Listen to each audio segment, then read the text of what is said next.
পানিতে থই থই চারপাশ, কোনটি রাস্তা আর কোনটি নদী কিছুই যেন বোঝার উপায় নেই।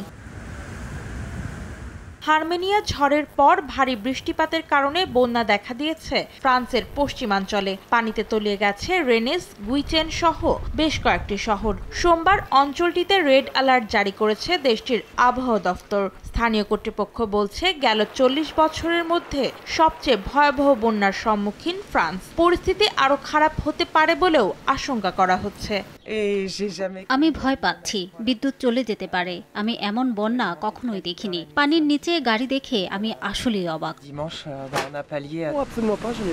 আমি এখানে জন্মেছি, কিন্তু নদীর পানি এভাবে বাড়তে দেখিনি। গেল ২ দিনে পানি অনেক বেশি বেড়েছে।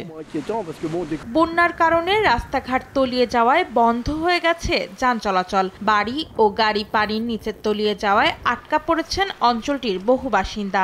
তাদের নিরাপদ স্থানে সরিয়ে নিতে কাজ করছে উদ্ধারকারী দল। বুধবার পর্যন্ত এমন পরিস্থিতি থাকবে বলে ধারণা করছে ফ্রান্সের আবহাওয়া দফতর। এদিকে দেশটিতে তুষারপাতের আশঙ্কায় জারি করা হয়েছে কমলা সতর্কতা।